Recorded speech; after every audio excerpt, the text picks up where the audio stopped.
Hello hello hello hello student, জানি জানি এই ভিডিওটার জন্য তোমরা অধীর আগ্রহে আছো। আজকের এই ভিডিও তোমাদের জন্য হতে চলেছে একটি আকর্ষণীয় জিনিস। কি জিনিস না, আজকে আমি দিতে চলেছি জিওগ্রাফির সাজেশন। হ্যাঁ, আমি জানি অনেকটা দেরি হয়ে গেল, হয়তো কিছুদিন আগে দেওয়ার দরকার ছিল, কিন্তু দেখো শুধুমাত্র সামান্য কয়েকটা ভিউজের জন্য নয়, দিনের পর দিন রাত খেটে পাঁচজন মাস্টারমশাই আছেন যারা অবসরপ্রাপ্ত এবং তাদের অভিজ্ঞ যে জ্ঞান, সেই জ্ঞানের সহায়তায় আমি এই সাজেশনগুলোকে সংগ্রহ করেছি, এই সাজেশনগুলোকে বানিয়েছি।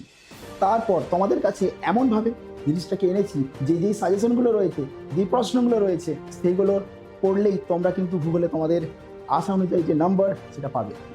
বাইরে থেকে আর কিছু পড়তে হবে না বা দেখতে হবে না, শুধুমাত্র এই ভিডিওর প্রশ্নগুলো যেগুলো বলবো সেগুলো করলেই তোমাদের সব হয়ে যাবে, এর বাইরে কিছু নাই, বোঝা গেছে? এবং ভিডিওর মাঝে আমি বলে দেবো যে ইম্পর্টেন্ট যে প্রশ্নগুলো রয়েছে সেইগুলোর মধ্যে আরও ইম্পর্টেন্ট প্রশ্ন কোনগুলি।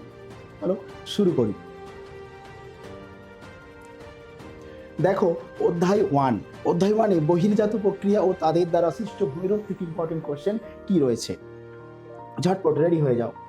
দীর্ঘ উত্তরধর্মী প্রতিটি প্রশ্নের মান 5 এখানে পড়তে হয়। পরে প্রথম যে প্রশ্ন কি রয়েছে, পৃথিবীব্যাপী জলবায়ু পরিবর্তন কিভাবে সুন্দরবনকে প্রভাবিত করেছে তা উদাহরণ সহ আলোচনা করো। পৃথিবীব্যাপী জলবায়ু পরিবর্তন কিভাবে সুন্দরবনকে প্রভাবিত করেছে, এটা খুবই গুরুত্বপূর্ণ, এটা তোমাকে করতে হবে। এখান থেকে আর কি প্রশ্ন করতে হবে, নদীর ক্ষয়কার্যের ফলে সৃষ্ট 3টি ভূমিরূপের সচিত্র বর্ণনা দাও। আমি ছবিগুলো আলোচনা করে দেবো সাজেশনের শেষে, কন্টিনিউ দেখতে থাকো সাজেশনগুলো। নদীর সঞ্চয় কার্যের ফলে সৃষ্ট যে কোনো 2টি ভূমিরূপ সচিত্র আলোচনা করো। 2টি বা কোনো সময় এখানে 3 নম্বরে পড়লে 3টি পড়বে, 3টে থাকলে 3টেই দিলে হবে। আচ্ছা, কিভাবে খাতায় প্রশ্ন উত্তরগুলো লিখবে আমি আলোচনা করে বলছি, তার আগে পরের প্রশ্ন দেখো, বায়ুর ক্ষয়কার্যের দ্বারা সৃষ্ট ভূমিরূপগুলি সচিত্র বর্ণনা দাও। অথবা এখানে একটি প্রশ্ন আছে, শুষ্ক অঞ্চলে বায়ু ও জলধারার মিলিত কার্যের ফলে সৃষ্ট ভূমিরূপগুলি সম্বন্ধে লেখো।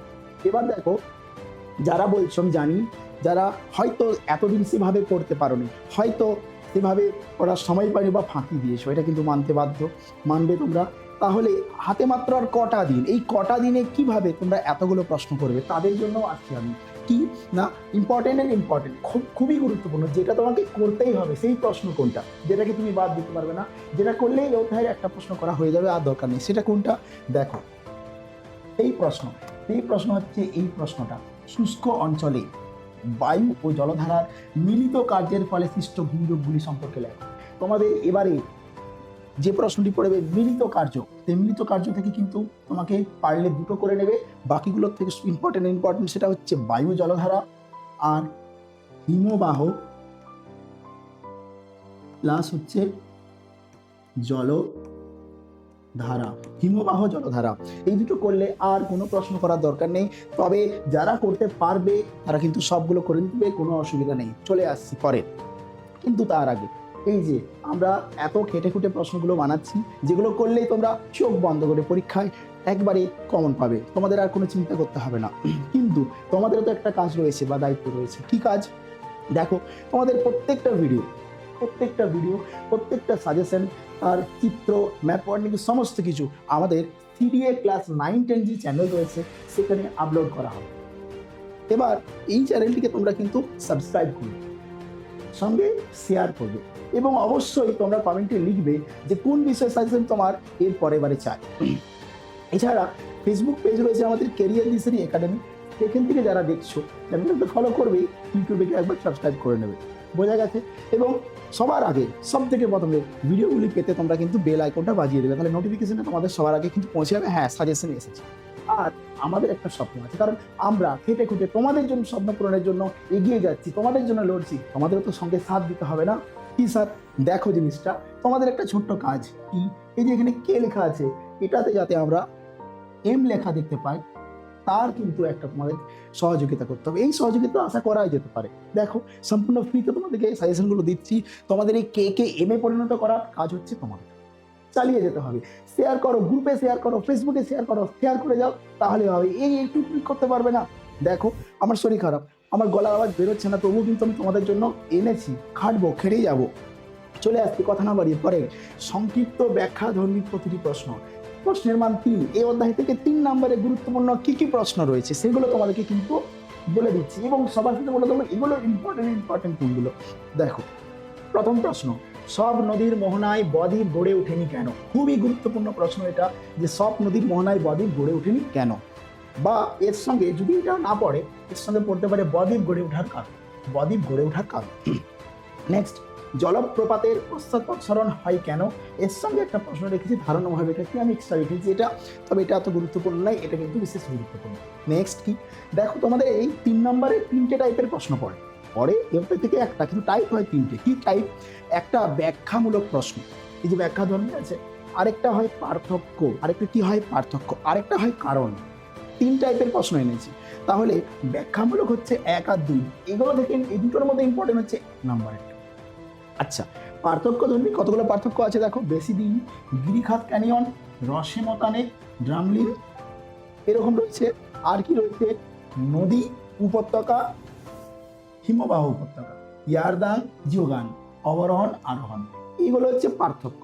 এগুলোর মধ্যে সবচেয়ে ইম্পর্টেন্ট পার্থক্য কোনটায়? সবগুলোই করবে, তাহলে নো রিস্ক, একেবারে মানে কোনো কথা হবে না, তোমাকে এগুলো ছাড়া আর কিচ্ছু করার দরকার নেই। কিন্তু যারা এতগুলো পারবে না বাবা, সবাই তো পারে না, তাদের জন্য কোন পার্থক্য ইম্পর্টেন্ট? মাত্র 2টি পার্থক্য করবে এখান থেকে, কি হচ্ছে গিরিখাত ভার্সেস ক্যানিয়ন, বা তাহলেই হয়ে গেল। এর সঙ্গে আরেকটা করে রাখবে, সেটা হচ্ছে এইটা, নদী উপত্যকা, হিমবাহ উপত্যকা। আর এখান থেকে দরকার নেই, নদী উপত্যকা, হিমবাহ উপত্যকা, আমি কোন কালারে দাগ দিয়ে রাখছি, এটা আর এটা, আর এখান থেকে এটা। এরপরে একটা কারণযুক্ত প্রশ্ন পড়তে পারে যদি পার্থক্য না পড়ে, এখান থেকে, তাহলে কারণে প্রশ্ন পড়তে পারে। কি? থর মরুভূমি সৃষ্টির কারণ, থর মরুভূমি কেন সৃষ্টি হয়েছে, এটার কারণযুক্ত প্রশ্ন একটা এখানে পড়তে পারে যদি কারণ থেকে প্রশ্ন পড়ে। তোমাকে করতেই হবে 2 নম্বরের জন্য, তো এখানে আমি লিখেছি। তো মূল এখান থেকে 3টে কি প্রশ্ন হলো? সব নদীর মোহনায় বদ্বীপ গড়ে ওঠেনি কেন, এটা করবে, অথবা এই দুটো পার্থক্য, অথবা থর মরুভূমি সৃষ্টি হয়েছে কেন, বাস। তাহলেই তুমি শান্তি, তোমার মন শান্তি, আর কিছু দরকার নেই। এবার সবচেয়ে ইম্পর্টেন্ট, সব থেকে গুলিয়ে যাওয়ার ব্যাপার, সেটা হচ্ছে সংক্ষিপ্ত উত্তরধর্মী। প্রতিটি প্রশ্নের মান হচ্ছে 2 নম্বরের প্রশ্নগুলো কিন্তু গুলিয়ে যায় আমি জানি, কারণ 2 নম্বরের জন্য তোমাকে লিখতেও হবে, ছোট করে একটু ছবিও আঁকতে হবে। ছবি যদি চাও তোমরা কমেন্টে লিখবে যে না স্যার ছবি বুঝতে পারছি না, ছবির জন্য বলবে আমি কিভাবে সহজে ছবি আঁকা যায় তোমাদের একটা ভিডিওতে পর প্রতিদিন আমি দেখিয়ে দেবো, দরকার হলে প্রতি ঘন্টায় দেখিয়ে দেবো। বুঝতে গেছে জিনিসটা? দেখো এখানে কতগুলো প্রশ্ন আছে, 20টা প্রশ্ন আছে 2 নম্বরে, এটুকু কিন্তু করতেই হবে ফুল প্রুফের জন্য। কিন্তু আমি শেষে বলে দেবো যে কোনগুলো করলেই হবে, বাকি দরকার নেই। কারণ দেখো সব ধরনের স্টুডেন্ট থাকে, বোঝা গেছে? কেউ একেবারে 100-র মধ্যে 100 পাওয়ার চেষ্টা করে, কেউ মধ্যম গোছের থাকে, কেউ আবার থাকে কি একেবারে কম। কিন্তু তুমি যদি সাজেশন করে যাও, তুমি কিন্তু তাদেরকে টেক্কা দিতে পারবে।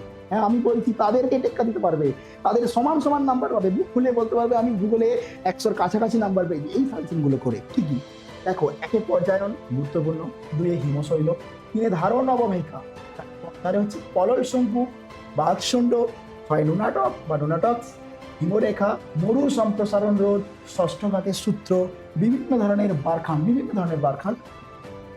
আচ্ছা, গ্রেট গ্রিন ওয়াল, ডিমের ঝুড়ি উপত্যকা, 12তে রয়েছে ডিমের ঝুড়ি উপত্যকা এবং ঝুলন্ত উপত্যকা, 2টো উপত্যকার মধ্যে যে কোনো একটা। গ্রাবরেখা, 14তে রয়েছে কি ওয়াদি, 14তে 15তে পেডিমেন্ট, 16তে মোনাডন, আর 17তে আউটওয়া সমভূমি, 18তে ইয়ারদাং, 19-এ হামাদা এবং বাজাদা, 20-তে কি হিমবাহের উৎপাটন এবং অবকাশ। এবার তোমরা জানি ভাবতে শুরু করেছো স্যার সবই তো দিয়ে দিলেন, বাদ কি দিলেন, আমি জানি হয়তো কেউ কমেন্ট করতে বসে যাবে এই সময়, কিন্তু না, থামো, তোমাদের জন্য ইম্পর্টেন্ট জিনিস বলে দিচ্ছি, যেগুলো করলেই হবে, বেশি কিছু না। প্রথমেই বলিস যেগুলো করলে 9 নম্বরে 6ষ্ঠ ঘাতের সূত্র, দরকার নেই, 6ষ্ঠ ঘাতের সূত্র অবশ্যই করবে, এটাকে বাদ দেবে না। আর কি? 1 পর্যায়ন, পড়ার চান্স রয়েছে খুব। তারপরে বিভিন্ন ধরনের বারখান, অর্থাৎ যে কোনো একটা শিব বিভিন্ন ধরনের যে বারখানগুলো রয়েছে, যেমন ধরো নক্ষত্র আকৃতির আছে, বারখান সম্বন্ধে একটু পড়ে রাখবে, কারণ এটা পড়ার চান্স রয়েছে। আর কি রয়েছে এখানের মধ্যে রয়েছে পেডিমেন্টটা করে নেবে, 15 নম্বরের পেডিমেন্ট এটা। আর ডিমের ঝুড়ি উপত্যকা, তাহলে কটা হলো? পর্যায়ন, বিভিন্ন ধরনের বারখান, 6ষ্ঠ ঘাতের সূত্র, ডিমের ঝুড়ি, আর 15 নম্বরে কি বললাম? পেডিমেন্ট। এগুলো করতেই হবে। আর যদি একটু করো না, একেবারে রিস্ক নিতে চাও, তাহলে গ্রেট গ্রিন ওয়াল পড়ার চান্স প্রচুর রয়েছে। বোঝা গেছে? যতগুলো সবুজ দাগ দিলাম সেগুলো করলেই এই অধ্যায়ের আর কোনো কিছু করার দরকার নেই। বোঝা গেছে? তোমাদের একটা ছোট্ট কাজ দিলাম, কি কাজ বলো তো? আমাদের একটা জিনিস রয়েছে, আবার বলছি জিনিসটা, এই জিনিসটা আমাদেরকে কি করে, যত বেশি জিনিসটা তোমরা আমাকে সাপোর্ট করো সবাই, তত আমাদের একটা এনার্জি থাকে, না ঠিক আছে পরের ভিডিও পরের দিনই, দরকার হলে পরের ঘন্টাতে নিয়ে চলে আসবো। বোঝা গেছে, খাটতে হয়, সময় লাগে। তো এইভাবে তোমাদের জিনিসগুলো হতে থাকবে, অধ্যায় বেসিস পরপর দিতে থাকবো, ঠিক আছে। এইগুলো প্রথম অধ্যায়, এবারে দ্বিতীয় অধ্যায় থাকবে, তৃতীয় অধ্যায়, এবং এবং তোমাদের জন্য আগামীকালে আসতে থাকছে কি জিনিসটা, বা অথবা আজকেও চলে আসতে পারে কি, যে টপ 10 জিওগ্রাফির বড় প্রশ্ন, টপ 10 প্রথম 10টা যে 10টা প্রশ্ন করলেই তোমাকে ভূগোলের বড় প্রশ্ন আর কিছু করার দরকার নেই, সেগুলো করলেই হবে, সেই প্রশ্ন আসতে চলেছে। ততক্ষণ কিন্তু আমাদের এই চ্যানেলটিকে দেখতে থাকো, শেয়ার করো, এবং তোমাদের এই আগ্রহ দেখে কিন্তু আমি খুব তাড়াতাড়ি আসবো।